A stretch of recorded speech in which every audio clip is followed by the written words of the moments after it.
SBI പോലെ രാജ്യത്തിലെ banking മേഖലയുടെ 1/4 കൈപ്പിടിയിൽ ഒതുക്കിയിട്ടുള്ള സ്ഥാപനത്തിനെ സംബന്ധിച്ചിടത്തോളം അവരുടേതായിട്ടുള്ള താല്പര്യങ്ങളൊന്നും ഇങ്ങനെ ഒരു വിഷയത്തിൽ സംരക്ഷിക്കേണ്ടതായിട്ടില്ല. ഇന്ത്യയുടെ തന്നെ ഔദ്യോഗിക ബാങ്കറായിട്ടുള്ള SBI സുപ്രീം കോടതിയുടെ ഒരു വിധി വരികയാണെങ്കിൽ, പ്രത്യേകിച്ചും അതൊരു പൊതുമേഖലാ സ്ഥാപനമെന്ന രീതിയിൽ കാണാൻ കഴിയുന്ന ഒരു സ്ഥാപനമാണെങ്കിൽ എന്നുള്ളതുകൊണ്ട് അവർക്ക് ആ വിധി കണ്ണുമടച്ച് നടപ്പിലാക്കുക എന്നുള്ളതാണ് അവരുടെ ഉത്തരവാദിത്വം. പക്ഷേ ഇത്തരത്തിൽ മുടന്തിയാണ് സുപ്രീം കോടതിയുടെ വിധി നടപ്പാക്കുന്നത്. എല്ലാ കാര്യങ്ങളും ഡിസ്ക്ലോസ് ചെയ്യപ്പെടുമെന്ന് എല്ലാവരും പ്രതീക്ഷിച്ചിരുന്നിട്ടും ആൽഫാ ന്യൂമറിക് നമ്പർ ഒന്നും പുറത്തു വന്നില്ല. അങ്ങനെ ഒരു സാഹചര്യത്തിലാണ് സുപ്രീം കോടതിക്ക് ഇന്ന് വീണ്ടും ശാസനം നൽകേണ്ടി വരികയുണ്ടായത്. അതെന്തുകൊണ്ട് പുറത്തു വന്നില്ല എന്ന് ചോദിച്ചാൽ, എന്തോ കാരണം കൊണ്ട് അവർക്കതിൽ പുറത്ത് കൊണ്ടുവരാൻ വൈമനസ്യമുണ്ടായിരുന്നു. അത് പിന്നെ സുപ്രീം കോടതി അങ്ങനെ ഒരു ചോദ്യം ചോദിക്കുമ്പോൾ, ഇന്ത്യയിൽ ഇന്ന് ജീവിച്ചിരിക്കുന്നതിൽ ഏറ്റവും നല്ല ലീഗൽ ബ്രെയിൻ എന്ന് നമുക്ക് നിസ്സംശയം പറയാൻ കഴിയാവുന്ന ഹരീഷ് സാൽവെ പോലൊരു മനുഷ്യൻ SBIക്ക് ഒന്നും മറച്ചു വെക്കാനില്ല, എല്ലാം SBI കോടതി പറയും പോലെ ചെയ്യാം എന്ന് പറയേണ്ടി വരുന്നൊരു സാഹചര്യം നാം മനസ്സിലാക്കണം. കാരണം അദ്ദേഹത്തിൻ്റെ ആ ഒരു കോഡ് ക്രാഫ്റ്റിൻ്റെ ഭാഗമായിട്ടാണ് ആ ഒരു റിലക്റ്റൻസ് പറയുവാൻ കഴിയില്ല. ഒരു പരിണിതപ്രജ്ഞനായിട്ടുള്ള കോടതിയുടെ സ്പന്ദനമറിഞ്ഞ് സംസാരിക്കുന്ന അഭിഭാഷകനെ സംബന്ധിച്ചിടത്തോളം അങ്ങനെ പറയുവാൻ കഴിയില്ല, അങ്ങനെ ഒരു നിലപാടെടുക്കുവാൻ കഴിയില്ല. പക്ഷേ ഇതിൻ്റെ എല്ലാവർക്കും വ്യക്തമാകുന്ന നിലപാട് തന്നെയല്ലേ, മുടന്തിയാണ് സുപ്രീം കോടതിയുടെ ഉത്തരവ് SBI നടപ്പാക്കുന്നത്. എന്തുകൊണ്ടിത് പുറത്തേക്ക് വിടുന്നില്ല എന്ന് ചോദിച്ചു കഴിഞ്ഞാൽ കാരണവും വളരെ വ്യക്തമാണ്. ഇത് പുറത്തു വന്നു കഴിഞ്ഞാൽ ഒരുപക്ഷെ അധികാരത്തിലിരിക്കുന്നവർ അല്ലെങ്കിൽ രാഷ്ട്രീയ സ്വാധീനമുള്ള രാഷ്ട്രീയ കക്ഷികൾ, ഇവർക്കൊക്കെ പൊതുവായിട്ടുള്ള താല്പര്യം കാണും. ഇത് എക്സാക്റ്റായിട്ട് ബോണ്ടുകൾ ആർക്കൊക്കെയാണ് റെഡീം ചെയ്യപ്പെട്ടത്, കൊടുത്തത് ആരൊക്കെയാണ് എന്നത് സംബന്ധിച്ചൊക്കെ നമുക്ക് ആ ഒരു മാച്ചിങ് എക്സസൈസ് കംപ്ലീറ്റ് ആകാതെ പറയുവാൻ കഴിയുകയില്ല. എങ്കിൽ കൂടിയും ഇവിടെ വളരെ വ്യക്തമാകുന്ന ഒരു കാര്യം, ജനങ്ങളിതറിയരുത് എന്ന ഒരു നിലപാടാണ് ഉള്ളത്.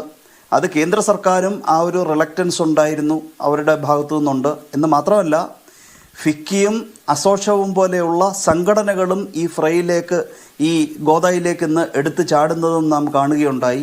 അപ്പോൾ ഇതെല്ലാം വ്യക്തമാക്കുന്നത്, രാജ്യത്തിൻ്റെ സുതാര്യമായി പ്രവർത്തിക്കേണ്ട രാഷ്ട്രീയ നടപടിക്രമങ്ങൾ ഒരു പൊളിറ്റിക്കൽ ഇൻഡസ്ട്രിയൽ കോംപ്ലക്സ് അവർക്കവിടെ വലിയൊരു റോളുണ്ട് എന്ന് കാണിച്ചു തരികയാണ് ചെയ്യുന്നത്. ഇപ്പോൾ ഈ കോടതിയിൽ വന്നിട്ടുള്ള ഹർജികളിലൊന്നും തന്നെ ഒരു സാധാരണക്കാരനും വന്നിട്ട് ഞാൻ കൊടുത്ത ഇലക്ട്രൽ ബോണ്ടിൻ്റെ വിഷയം പുറത്തു പറയരുത് എന്ന് പറയുകയുണ്ടായില്ല. വളരെയധികം സമ്പത്തും സ്വാധീനവുമുള്ള കോർപ്പറേറ്റ് ഹൗസുകളും അവരുടെ സംഘടനകളുമാണ് സുപ്രീം കോടതിയിലേക്ക് വരികയുണ്ടായത്. അവർക്ക് കാവലാളായിട്ട് ഏറ്റവും അധികം മാനിക്കപ്പെടുന്ന SBI എന്ന് പറയുന്ന ഒരു സ്ഥാപനവും. അപ്പോൾ ഇതിൻ്റെ പുറകിൽ ആരൊക്കെയാണ് സമ്മർദ്ദ ശക്തികൾ എന്നത് നാം കാത്തിരുന്ന് തന്നെ ഈ ആൽഫാ ന്യൂമറിക് നമ്പർ പുറത്തു വരുമ്പോഴും ഒരു മാച്ചിങ് എക്സസൈസ് ജനങ്ങൾ പ്രതീക്ഷിക്കുന്ന രീതിയിൽ, അല്ലെങ്കിൽ ജനാധിപത്യത്തിൻ്റെ സുതാര്യത പ്രതീക്ഷിക്കുന്ന രീതിയിൽ നടക്കുകയാണെങ്കിൽ നമുക്ക് അന്ന് അറിയുവാൻ കഴിയും.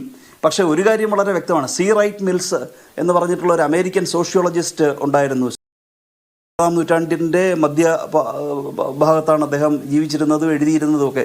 അദ്ദേഹം ഒരു പവർ എലീറ്റ് എന്ന് പറയുന്ന ഒരു പുസ്തകം എഴുതിയിട്ടുണ്ട്. അതിനകത്ത് അമേരിക്കയെ സംബന്ധിച്ചിടത്തോളം ഒരു മിലിറ്ററി പൊളിറ്റിക്കൽ ഇൻഡസ്ട്രിയൽ കോംപ്ലക്സ്, രാഷ്ട്രീയക്കാരും ഇൻഡസ്ട്രിയൽ ജയൻസും അതുപോലെ തന്നെ ഈ മിലിറ്ററി ലീഡേഴ്സും, അല്ലെങ്കിൽ അവിടെ തന്നെ ഈ മിലിറ്ററി ആയുധങ്ങൾ ഉണ്ടാക്കി വിൽക്കുന്ന ഒരു വലിയ സ്വാധീന ശക്തി തന്നെയുണ്ട്. അപ്പോൾ ഇവരാണ് അമേരിക്കൻ രാഷ്ട്രീയത്തെ നിയന്ത്രിക്കുന്നതെന്നും സാധാരണ പൗരൻ ഒരു സ്വാധീനവുമില്ലാത്ത വ്യക്തിയാണെന്നുമാണ് അതിനകത്ത് പറഞ്ഞിട്ടുള്ളത്.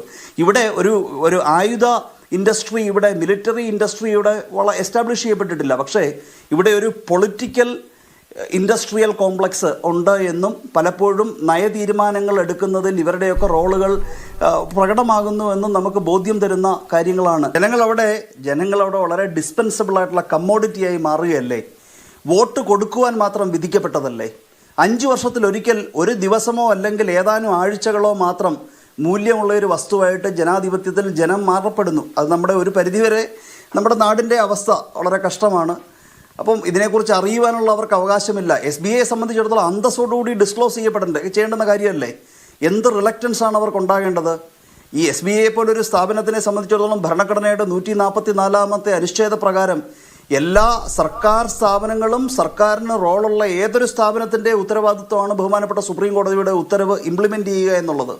അതിവിടെ നടക്കുന്നില്ല എന്നുണ്ടെങ്കിൽ ഇത്തരത്തിൽ നടപടിക്രമങ്ങൾ ഭരണഘടനാ ബെഞ്ചിന് നീട്ടിക്കൊണ്ടു പോകുവാൻ അവരെ നിർബന്ധിതമാക്കുന്നുണ്ട് എങ്കിൽ എന്തൊക്കെയായിരിക്കാം ഇതിൻ്റെ സ്വാധീന ശക്തികൾ പുറകിൽ പ്രവർത്തിക്കുന്നതെന്ന്. അവരുടെ അഴിമതിയാണ് പുറത്തു വരുന്നത് എന്ന് വ്യക്തമായി അറിയാവുന്ന ഈ ഭരണാധികാരികൾ അത് പുറത്ത് കൊണ്ടുവരാതിരിക്കാൻ അല്ലെങ്കിൽ കഴിയുന്നത്രയും മറയ്ക്കാൻ, വിരലുകൊണ്ട് മറയ്ക്കാൻ അവരൊരു തീവ്ര ശ്രമം, അവസാനഘട്ട ശ്രമവും കൂടി നടത്തിക്കൊണ്ടിരിക്കുകയാണ് എന്ന് മാത്രമേ അതിൽ നമുക്ക് പറയാനുള്ളൂ.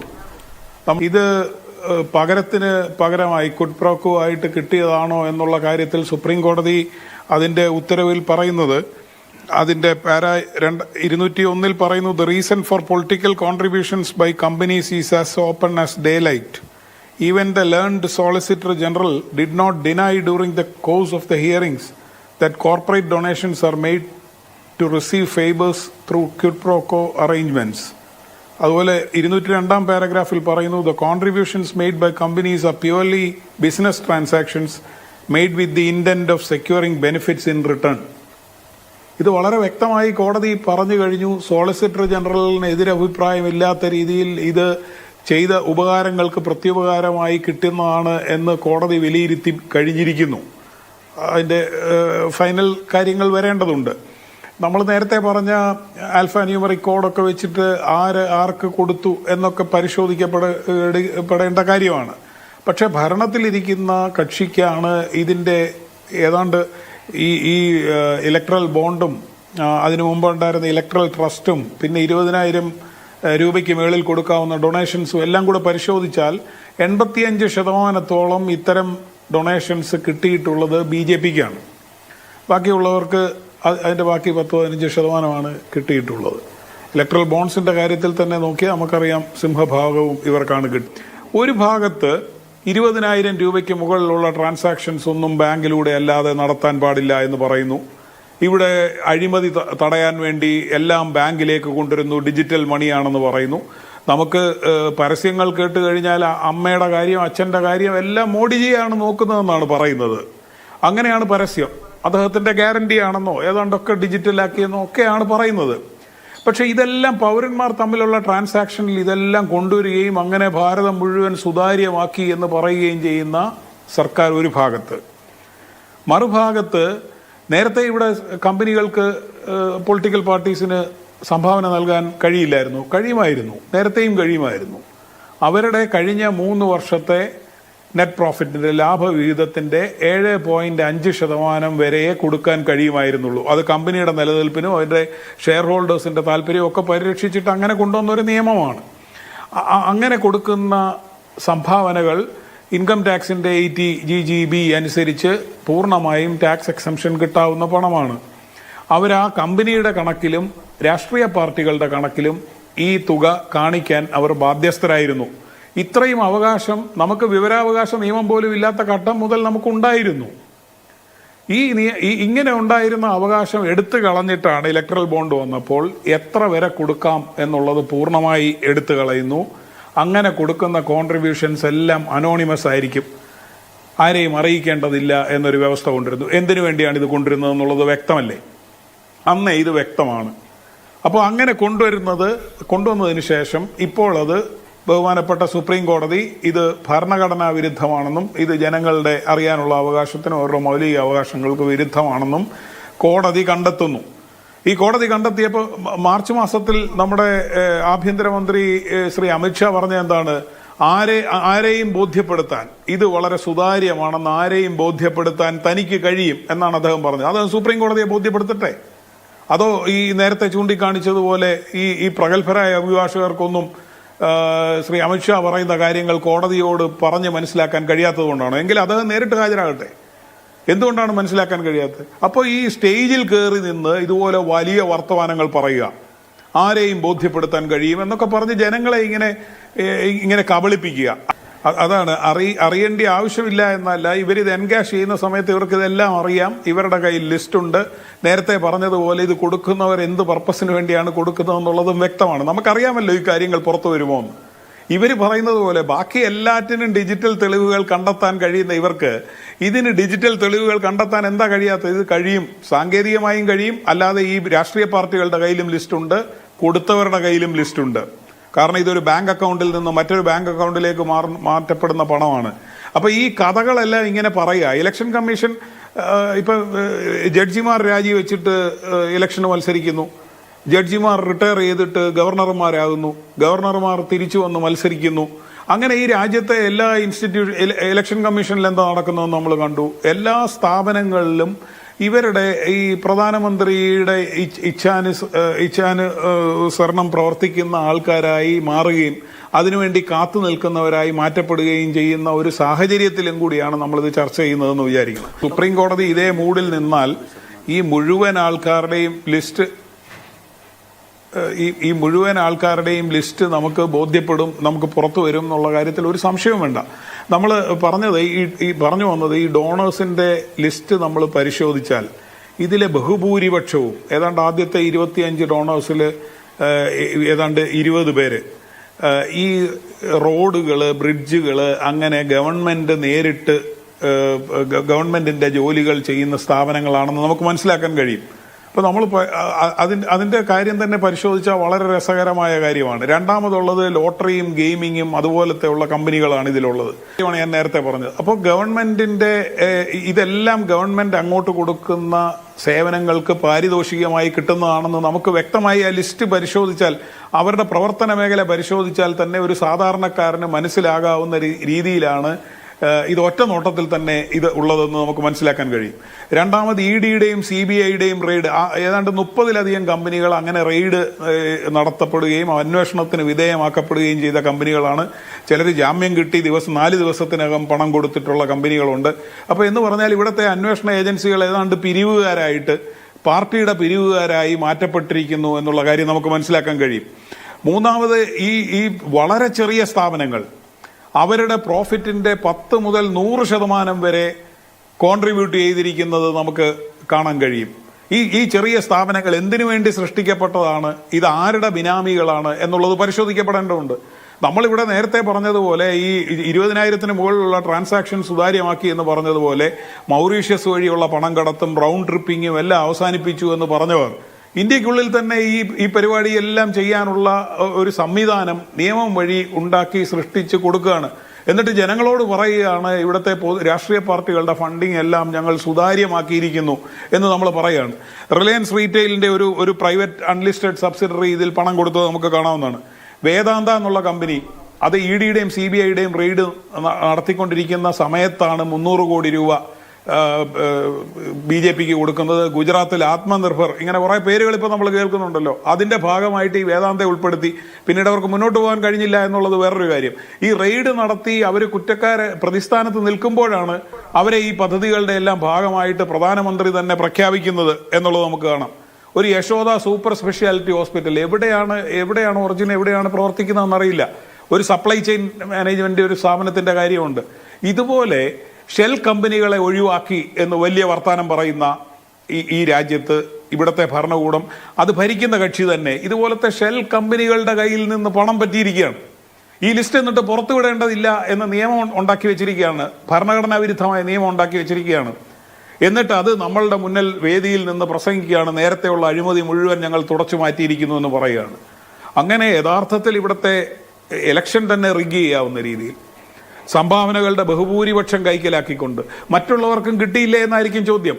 അതൊരു പക്ഷേ ഇനി അവർ അധികാരത്തിൽ വന്നാലോ എന്ന് ചിന്തിക്കുന്ന കമ്പനികൾ ഇവിടെ ഉണ്ട്. നോക്കിയാൽ കേരളത്തില് VS സർക്കാരിന്റെ കാലത്ത് ഈ മാർട്ടിനും അദ്ദേഹത്തിന്റെ കമ്പനിക്കും എതിരായിട്ട് ലോട്ടറി അവസാനിക്കാനുമുള്ള പോരാട്ടം നടക്കുന്ന സമയത്ത് ഏതാണ്ട് അതിന് മുൻപ് തന്നെ ജയലളിത അവിടെ മുഖ്യമന്ത്രിയായിരിക്കുമ്പം ഇദ്ദേഹത്തിന്റെ സ്ഥാപനത്തിനെതിരായിട്ട് ശക്തമായ നടപടിയെടുക്കുകയും ഇദ്ദേഹത്തെ പിടിച്ച് ജയിലിലിടുകയും ഒക്കെ ചെയ്തിട്ടുള്ള കാര്യങ്ങൾ നമുക്കറിയാവുന്നതാണ്. ആ ഘട്ടം മുതലേ DMKയുമായി വളരെ ശക്തമായ ബന്ധം സാന്റിയാഗോ മാർട്ടിനും അദ്ദേഹത്തിന്റെ കമ്പനിക്കും ഒക്കെ ഉണ്ട്. ഈ ബോണ്ട് എന്നുള്ള വിഷയം യഥാർത്ഥത്തിൽ ഇങ്ങനെ ഇലക്ട്രൽ കാര്യങ്ങൾക്ക് ഉപയോഗിക്കാം എന്നുള്ളത് തന്നെ മാർട്ടിന്റെ ഐഡിയ ആണോ എന്ന് പോലും നമ്മൾ സംശയിക്കേണ്ടിയിരിക്കുന്നു. കാരണം അദ്ദേഹം ഈ കാര്യത്തിൽ ഒരു പയനിയറാണ് എന്ന് നമുക്കറിയാവുന്ന കാര്യമാണ്. അതുകൊണ്ട് ഇതുപോലത്തെ ഒരു ഗെയിമിംഗ് കമ്പനി, ഒരു ലോട്ടറി വിൽപ്പന കമ്പനി എങ്ങനെയാണ് ഇത്രയധികം പണം സ്വരൂപിക്കുന്നതെന്നും എങ്ങനെയാണ് ഇത്രയധികം പണം ഇതുപോലെ അഴിമതിക്ക് വേണ്ടി ചെലവഴിക്കുന്നതെന്നും ഉള്ളത് വളരെ അത് തന്നെ ഒരു അന്വേഷണ വിധേയമാക്കേണ്ട ഒരു കാര്യമാണ്. ഈ പാർട്ടികളിൽ പല ആൾക്കാരും ഇത് വോളണ്ടറി ആയിട്ട് ഡിക്ലെയർ ചെയ്യുന്ന സമയത്ത്, അതായത് വോളണ്ടറി ആയിട്ട് ഈ ആരാണ് ഡോണർ എന്നതിനെ പറ്റി ഉള്ള ഇൻഫർമേഷൻ കൊടുക്കുമ്പോൾ, അതായത് ഇപ്പോൾ അങ്ങ് പറഞ്ഞതുപോലെ 10 പ്രധാനപ്പെട്ട പ്രാദേശിക പാർട്ടികളായിട്ടുള്ള ആൾക്കാർ ഇത് കൊടുക്കുന്ന സമയത്ത് ഈ മെയിൻ പ്ലേയേഴ്സ് ആയിട്ടുള്ള ഇന്ത്യൻ നാഷണൽ കോൺഗ്രസ്, BJP തുടങ്ങിയ പാർട്ടികളൊന്നും തന്നെ ഇത് കൊടുത്തിട്ടില്ല. അപ്പൊ ഇവരൊക്കെ തന്നെ ഫർണിഷ് ചെയ്തിട്ടുണ്ട് ECയുടെ അടുത്ത് കണക്ക്, ഇലക്ഷൻ കമ്മീഷന്റെ അടുത്ത്. അതിലെല്ലാം ഇവർ ഈ ഞങ്ങൾ വാങ്ങിയിരിക്കുന്ന പണം ഇത്രയാണ് എന്ന് മാത്രമാണ് പറയുന്നത്. അപ്പൊ അതിനുള്ള എക്സ്ക്യൂസുകളും അവർ പറയുന്നുണ്ട്. ഇപ്പൊ ഉദാഹരണത്തിന് BJPയുടെ എക്സ്ക്യൂസ് വൈഡ്ലി റിപ്പോർട്ട് ചെയ്യപ്പെട്ടതാണ്, കോൺഗ്രസിന്റേത് ഞാൻ കണ്ടിട്ടില്ല. BJPയുടെ ഇതിൽ പറയുന്നത് എന്താണ്, ഇപ്പോ ഇത് ഇല്ലീഗലായിട്ട് കോടതി അല്ലെങ്കിൽ അൺകോൺസ്റ്റിറ്റ്യൂഷണൽ ആണെന്ന് കോടതി പറയുന്നതിന് മുമ്പ് കഴിഞ്ഞ നവംബർ മാസത്തിൽ അവരിതുമായി ബന്ധപ്പെട്ട് ECക്ക് ഡിക്ലറേഷൻ കൊടുക്കുന്നു. ആ കൊടുക്കുന്ന സമയത്ത് അവർ പറയുന്നത് 1951 റെപ്രസെന്റേഷൻ ഓഫ് ദ പീപ്പിൾ ആക്ടിലെ സെക്ഷൻ 29C, അതേപോലെ തന്നെ 1961 ഇൻകം ടാക്സ് ആക്ടിന്റെ സെക്ഷൻ 13A, ഈ 2 സെക്ഷനുകളിലും ഉണ്ടായിരിക്കുന്ന അമെന്റ്മെന്റുകൾ, അതായത് ഈ സെക്ഷനുകൾ എങ്ങനെയാണോ നിലനിൽക്കുന്നത് അതനുസരിച്ച് ഈ ഡോണർ ഡീറ്റെയിൽസ് അവർക്ക് കൊടുക്കേണ്ടെന്ന് ആവശ്യമില്ല എന്നുള്ളതാണ് അവരവിടെ പറഞ്ഞിരിക്കുന്നത്. അപ്പൊ അതിനുശേഷമാണ് കോടതി ഇതിനെ അൺകോൺസ്റ്റിറ്റ്യൂഷണൽ ആക്കുന്നത്. അപ്പൊ അതുകൊണ്ട് തീർച്ചയായിട്ടും അവർക്ക് പറയാനുള്ള ബാധ്യത ഇപ്പോൾ ഉണ്ട്. അപ്പൊ EC ആവശ്യപ്പെടുകയോ അല്ലെങ്കിൽ ഇവർ സ്വയം സന്നദ്ധരാവുകയോ ഒക്കെ ചെയ്തു കഴിഞ്ഞാൽ, അല്ലെങ്കിൽ കോടതിയുടെ ഉത്തരവിന് ശേഷം ഇവരെല്ലാം തന്നെ ഇതിനെപ്പറ്റി പറയേണ്ടതാണ്. ഇപ്പൊ നമ്മൾ നോക്കിക്കഴിഞ്ഞാൽ ഇന്ന് തന്നെ കോടതിയിൽ നടന്നിരുന്ന വ്യവഹാര നടപടികളുടെ ഭാഗമായിട്ട് 2018 മാർച്ച് മാസം മുതൽ 2019 ഏപ്രിൽ 11 വരെ ഈ ബോണ്ടുകൾ വാങ്ങിയിരിക്കുന്ന ആൾക്കാരുടെ ഇൻഫർമേഷനുമായി ബന്ധപ്പെട്ട ഒരു ക്വറി അവിടെ വന്നിരുന്നു. അപ്പോൾ അതിൽ സീക്രസി മെയിൻറ്റെയിൻ ചെയ്യും എന്ന് തന്നെയാണ് സുപ്രീം കോടതി ചീഫ് ജസ്റ്റിസ് അടക്കം പറഞ്ഞത്. കാരണം ആ വാദം അവിടെ ഉന്നയിച്ചിരുന്നത് കക്ഷികൾക്ക് വേണ്ടി മുകുൾ റോഹത്ഗിയാണ്. അപ്പൊ അദ്ദേഹം പറയുന്നുണ്ട്, ഓൺ കണ്ടീഷൻ ഓഫ് അനോണിമിറ്റി എന്ന് പറയുന്നതിന്റെ അടിസ്ഥാനത്തിലാണ് ഇത് സ്റ്റാർട്ട് ചെയ്തിരിക്കുന്നത്. അപ്പോ മാർച്ച് 2017 മുതൽ ഏപ്രിൽ 11, 2019 വരെയുള്ള ആ പീരീഡിൽ ആരൊക്കെ ബോണ്ട് കൊടുത്തിട്ടുണ്ടോ ആ കാര്യങ്ങൾ പുറത്തുവിടുന്നത് ഞങ്ങൾ പരിഗണിക്കുന്നില്ല എന്ന് തന്നെയാണ്.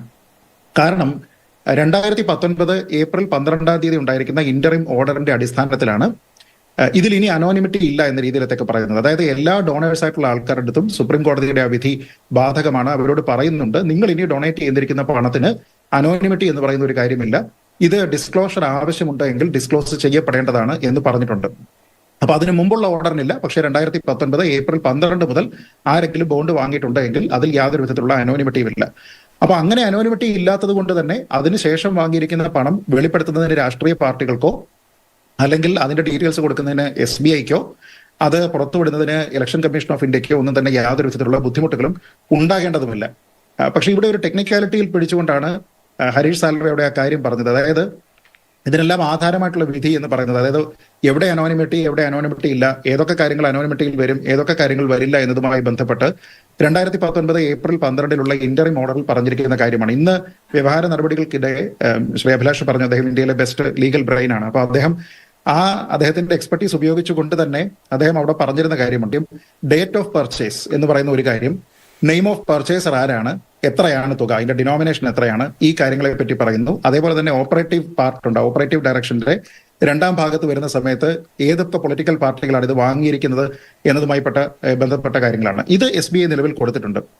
അപ്പൊ അത് കോടതി പറയുമ്പോഴാണ് ഇവർ പറയുന്നത് ആ ഓർഡറിൽ ഉണ്ടായിരുന്ന ക്ലാരിറ്റി കുറവ് കൊണ്ട് മാത്രമാണ്, അല്ലാതെ SBIക്ക് ഇത് പുറത്തേക്ക് വിടുന്നതിന് യാതൊരു വിധത്തിലുള്ള പ്രശ്നവുമില്ല എന്ന് പറയുന്നത്. ഇതൊക്കെ തന്നെ സാങ്കേതികമായിട്ടുള്ള കാര്യം. നമ്മൾ ഇനി കഴിഞ്ഞ ഒരു ചർച്ചയിൽ പറഞ്ഞതുപോലെ ഒരു ക്വിഡ് പ്രോക്കോ ഉണ്ട് എന്നുള്ളത് തെളിയിക്കപ്പെടുക എന്നുള്ളത് പ്രധാനമാണ്. അതുകൊണ്ട് ഏതെങ്കിലും ഒരു രാഷ്ട്രീയ കക്ഷി ബെറ്റർ ആണെന്നോ മറ്റൊരു രാഷ്ട്രീയ കക്ഷി മോശമാണെന്നുള്ള അർത്ഥമില്ല. ഇപ്പൊ ഈ ചർച്ചയിൽ പറഞ്ഞു വരുന്ന സമയത്ത് ശ്രീ ജോസഫ് സി മാത്യു ആണെങ്കിലും ഏറ്റവും കൂടുതൽ പറഞ്ഞിരിക്കുന്നത് BJPയെ കുറിച്ചാണ്.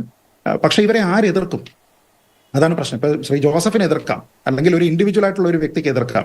പക്ഷേ നമ്മൾ ഈ പറയുന്ന ജനങ്ങളുടെ ജനാധിപത്യ താല്പര്യങ്ങളെ എല്ലാം തന്നെ ഞങ്ങളാണ് പ്രതിനിധീകരിക്കുന്നത് എന്ന് പറയുന്ന ഏത് രാഷ്ട്രീയ കക്ഷിക്ക്, ഇപ്പൊ നമ്മൾ ഈ പറഞ്ഞിരിക്കുന്ന സ്വയം ഡിക്ലെയർ ചെയ്തിരിക്കുന്ന പാർട്ടികൾക്ക് പോലും പറ്റില്ല. ഒരു 1/2 ഡസൻ പാർട്ടികൾക്ക് വേണമെങ്കിൽ പറയാം, ഞങ്ങൾ മാത്രമാണ് ജനാധിപത്യത്തെ ശരിയായ രീതിയിൽ പ്രതിനിധീകരിക്കുന്നത്, കാരണം ഞങ്ങൾ ഇത് വാങ്ങിയിട്ടില്ല. ഈ DMKയെ സംബന്ധിച്ചിടത്തോളം നമ്മൾ നോക്കുമ്പോൾ അവർക്ക് അധികാരമുണ്ട്. ഒഡീഷയിലുള്ള പാർട്ടിയെ സംബന്ധിച്ചിടത്തോളം അവർക്ക് അധികാരമുണ്ട്, ഡിസിഷൻ മേക്കറാണ്. BRS-നെ സംബന്ധിച്ചിടത്തോളം BRS ഇപ്പോഴാണ് ഭരണമാറ്റം വരുന്നത്, അതുവരെ അവർ ഡിസിഷൻ മേക്കറാണ്. തൃണമൂൽ കോൺഗ്രസിനെ സംബന്ധിച്ചിടത്തോളം അവർ ഡിസിഷൻ മേക്കറാണ്. അപ്പൊ ഈ പാർട്ടികളെല്ലാം തന്നെ വളരെ പ്രധാനമായിട്ടുള്ള പൊസിഷനുകളിൽ ഇരിക്കുന്ന ഡിസിഷൻ മേക്കേഴ്സ് ആയിട്ടുള്ള പാർട്ടികളാണ്. അപ്പൊ സ്വാഭാവികമായിട്ടും അവർക്ക് ഫണ്ട് കൂടുതലായിട്ട് കിട്ടാനുള്ള സാധ്യതയുണ്ട്. കാരണം പലപ്പോഴും ഈ പണം കൊടുക്കുക എന്ന് പറയുമ്പോൾ ഒരു കോൺട്രാക്ട് കിട്ടുക എന്നുള്ളതിന്റെ പേരിലായിരിക്കില്ല, പോളിസീസിനെ സ്വാധീനിക്കുന്നതിന് വേണ്ടിയിട്ടും ചില കാര്യങ്ങളിൽ അനുകൂലമായിട്ടുള്ള നയരൂപീകരണങ്ങൾ ഉണ്ടാക്കുന്നതിന് വേണ്ടിയിട്ടുമൊക്കെയാണ്. അപ്പോൾ ഒരു സാധ്യത തുറക്കുക എന്ന രീതിയിലുള്ള കാര്യമാണ്. പിന്നെ ഇതൊക്കെ തന്നെ ഈ കമ്പനികളെ സംബന്ധിച്ചിടത്തോളം ഇത് പുറത്ത് പറയാനായിട്ട് അവർ താല്പര്യപ്പെടുന്നുണ്ടാവില്ല. ഇപ്പൊ അവർ ബിസിനസ്സിൽ നിൽക്കുന്ന ആൾക്കാരാണ്, അവർക്ക് ഏതെങ്കിലും ഒരു പ്രത്യേക രാഷ്ട്രീയ പാർട്ടിയുടെ ഒരു പൊളിറ്റിക്കൽ അഫിലിയേഷൻ ഏതെങ്കിലും രീതിയിൽ ഫൈനാൻഷ്യലായിട്ടോ അല്ലാതെയോ അവർക്ക് ഉണ്ടാകണം എന്നുള്ളത് മറ്റാരെങ്കിലും അറിയണമെന്ന് അവർക്ക് താല്പര്യം ഉണ്ടാകുന്നില്ല. അതിന് പല കാരണങ്ങളുണ്ടാവും. കാരണം നമ്മുടെ നാട്ടിലെല്ലാം തന്നെ ഏറെയും കുറഞ്ഞും എല്ലാ പാർട്ടികൾക്കും ഒക്കെ തന്നെ പണം കൊടുക്കുന്നവരാണ് നമ്മുടെ ബിസിനസ്സുകാർ. അപ്പൊ അതിൽ ചിലപ്പോൾ കൂടുതൽ താല്പര്യമുള്ള ആളിന് കൂടുതൽ പണം കൊടുക്കും. അപ്പോൾ ഒരാളിന് 500 കോടിയും വേറൊരാളിന് 50 ലക്ഷം ഒക്കെ കൊടുത്താൽ, ഇപ്പൊ എനിക്ക് തോന്നുന്നു അതിനകത്ത് ഭാരതി പോലുള്ള ചില ഗ്രൂപ്പുകളൊക്കെ 50 ലക്ഷം ഒക്കെ കൊടുത്തിരിക്കുന്ന പാർട്ടികളുണ്ട്. അപ്പൊ അങ്ങനെ ചെറിയ തുക കൊടുത്തിരിക്കുന്ന സമയത്ത് വലിയ തുക, വളരെ ഡിസ്പ്രപ്പോർഷനേറ്റ് ആയിട്ട് വലിയ തുക മറ്റു ചില പാർട്ടികൾക്ക് കൊടുക്കുന്നതുമൊക്കെ തന്നെ ഇവിടെ കാണാം. ഇതൊന്നും തന്നെ പുറത്തു വരാനായിട്ട് ഇവരാരും താല്പര്യപ്പെടുന്നുണ്ടാവുന്നില്ല എന്നുള്ളത് മനസ്സിലാക്കേണ്ടതാണ്. പക്ഷെ ഇതിലെ പ്രധാനപ്പെട്ട പ്രശ്നം ഞാൻ നോക്കുന്നത് ജനാധിപത്യ വിശ്വാസി എന്ന രീതിയിൽ ശ്രീ ബിനു പറഞ്ഞതുകൊണ്ട് തന്നെ ഞാൻ പറയുന്നത്, ജനാധിപത്യ വ്യവസ്ഥയിൽ ജനങ്ങളുടെ ആ ഒരു ട്രൂ സെൻസ് ഓഫ് ട്രാൻസ്പെറൻസി എന്നതിനെ അപ്ഹോൾഡ് ചെയ്തുകൊണ്ട് അതിന്റെ റെപ്രസെന്റേറ്റീവ് ആയിക്കൊണ്ട് ഈ ആൾക്കാരോട് ചോദിക്കുന്നത് ആരാണ്? ഇപ്പൊ കോൺഗ്രസിന് BJP-യെ കുറ്റം പറയാൻ കഴിയുമോ? BJP-ക്ക് BRS-നെ കുറ്റം പറയാൻ കഴിയുമോ? BRS-ന് TMC-യെ കുറ്റം പറയാൻ കഴിയുമോ? നമ്മൾ രണ്ട് മുന്നണികളായിട്ടും ഈ രണ്ട് പ്രധാനപ്പെട്ട മുന്നണികളിൽ ഉൾപ്പെടാത്ത പാർട്ടികളുമായിട്ട് തന്നെ ചേർത്ത് നോക്കിക്കോളൂ. ഇപ്പൊ ഈ രണ്ട് മുന്നണികളിലും ഇല്ലാതെ നിൽക്കുന്ന കുറേയധികം പാർട്ടികളുണ്ട്. ഇപ്പോൾ BSP-യും പിന്നെ BRS-ഉം തമ്മിലുള്ള സഖ്യം ഇപ്പൊ ഈ വരുന്ന തെരഞ്ഞെടുപ്പിലാണെങ്കിലും ഉണ്ടാകാൻ പോകുന്നതാണ്. നോക്കിക്കഴിഞ്ഞാൽ അവർ ഈ രണ്ട് ഇന്ത്യ സഖ്യത്തിലുമില്ല, അതേപോലെ NDA എന്ന് പറയുന്ന സഖ്യത്തിലുമില്ല.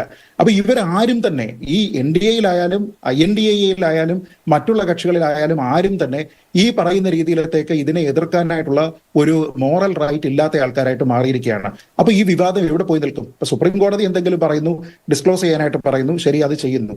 അതിനുശേഷം ഈ ആൽഫാ ന്യൂമറിക് കോഡൊക്കെ കിട്ടിയതിനു ശേഷം നമുക്കതിനെ കോറിലേറ്റ് ചെയ്തുകൊണ്ട് ഇന്നയാളെ ഏറ്റവും കൂടുതൽ ഡൊണേറ്റ് ചെയ്തിരിക്കുന്നത് ഇന്ന പാർട്ടിക്കാണ് എന്ന് ഈ സെൽഫ് ഡിക്ലറേഷന്റെ ഒക്കെ അപ്പുറത്തേക്ക് നമുക്ക് അനുമാനിക്കാം. പറഞ്ഞത് താങ്കളിപ്പോ ഇടതുപക്ഷത്തിനോടൊപ്പം നിൽക്കുന്ന മറ്റു പാർട്ടികൾ ഇത് വാങ്ങിയിരിക്കുന്നതിനെ പറ്റി അല്ലെങ്കിൽ അത്തരത്തിലുള്ള ഡിക്ലറേഷൻ കൊടുത്തിരിക്കുന്നതിനെ പറ്റി വാങ്ങിയില്ല തുടങ്ങിയ കാര്യങ്ങളെ പറ്റിയൊക്കെ പറയുമ്പോൾ നമ്മളൊന്ന് ആലോചിച്ച് നോക്കേണ്ടത്, ഈ പണം ബോണ്ട് വഴി വാങ്ങിയിരിക്കുന്ന ഒരു പാർട്ടിയാണ് DMK.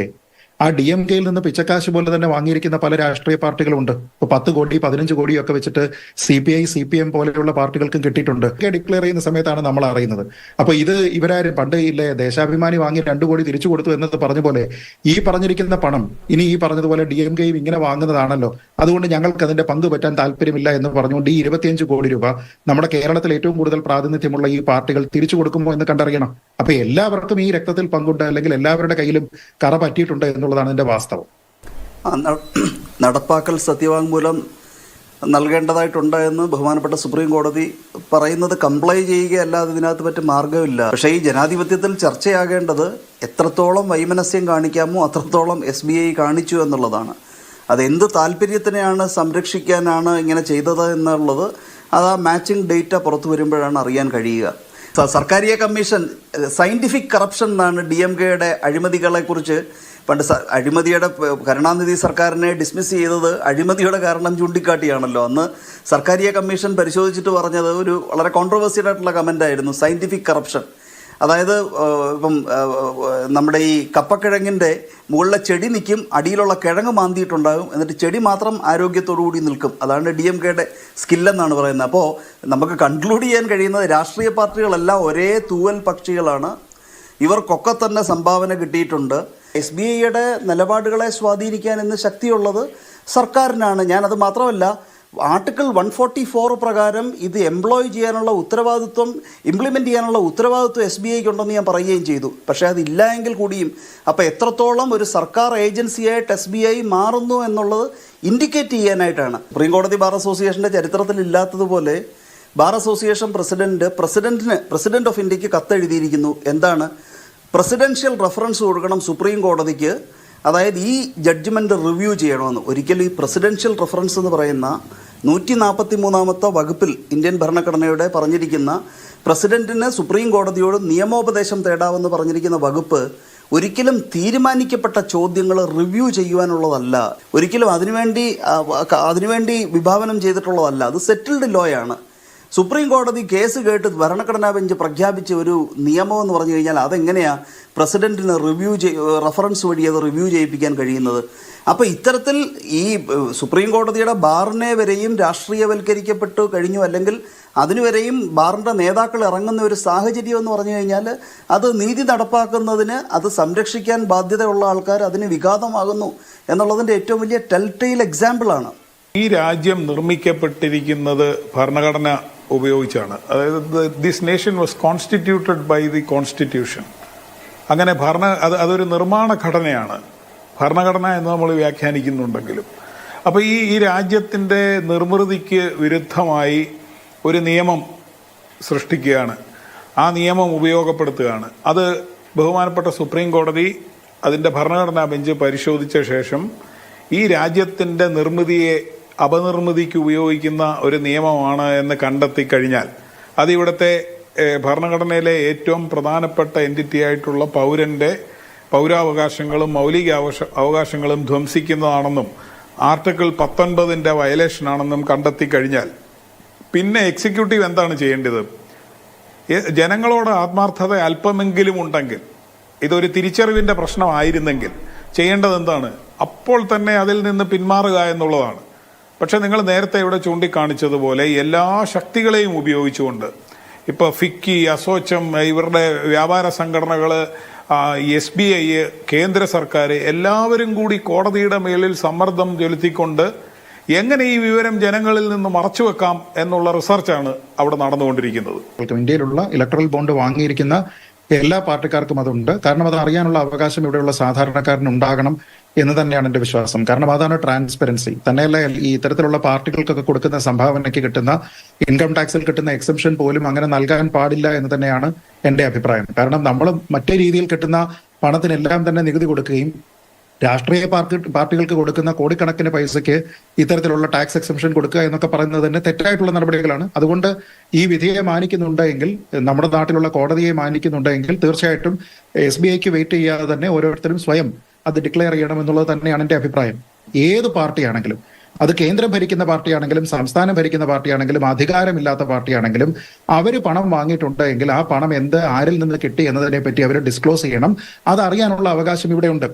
അപ്പൊ അതിൽ കേന്ദ്ര സർക്കാരിന്റെ പണത്തിന് മാത്രമാണ് പ്രത്യേകത എന്ന രീതിയിലത്തേക്ക് മാത്രം ഒരു ഭാഗം മാത്രം സംസാരിക്കുന്നത് എന്തിന് എന്നുള്ളതാണ് എന്റെ ചോദ്യം. ഇപ്പൊ ഉദാഹരണത്തിന് രാഹുൽ ഗാന്ധി പറയുന്നത് എന്താണ്? അദ്ദേഹത്തിന്റെ പിന്നീടുള്ള ഈ ഭാരത് ജോഡോ ന്യായ് യാത്രയുടെ ഭാഗമായിട്ടുള്ള എല്ലാ പ്രസ്താവനകളിലും അദ്ദേഹം പറയുന്നത് ഇതൊരു എക്സ്റ്റോർഷൻ സ്കീമായിട്ടാണ് ഇലക്ടറൽ ബോണ്ടിനെ കേന്ദ്ര സർക്കാർ ഉപയോഗിക്കുന്നത് എന്നാണ്. അദ്ദേഹം പറയുന്നത് ഇങ്ങനെയാണ്: government contracts were awarded to companies and they paid installments to the BJP. ED, CBI were utilized for extortion. Shell companies were established to buy bonds. Companies that paid bribes were awarded work contracts. ഈ 2000 കോടി രൂപയെ പറ്റി രാഹുൽ ഗാന്ധി പറയണ്ടേ? അപ്പൊ അങ്ങനെയാണെങ്കിൽ ഞങ്ങൾ വാങ്ങിയിരിക്കുന്ന 2000 കോടി നല്ല പണവും മറ്റേ പണം അഴിമതി പണവും, അങ്ങനെ ഒരു ഇലക്ട്രൽ ബോണ്ട് ഉണ്ടോ? അങ്ങനെയാണെങ്കിൽ കോൺഗ്രസ് ഭരിക്കുന്ന സംസ്ഥാനങ്ങളിൽ ഉൾപ്പെടെ ഇതിന്റെ റെസ്പോൺസിബിലിറ്റി ആ പാർട്ടിക്കുണ്ട്. അതിനെപ്പറ്റിയും ശ്രീ ജോസഫ് സി മാത്യു പറയണമെന്നുള്ളതാണ് എന്റെ അഭിപ്രായം. DMK പറ്റിയും പറയണമെന്നുള്ളതാണ് എന്റെ അഭിപ്രായം.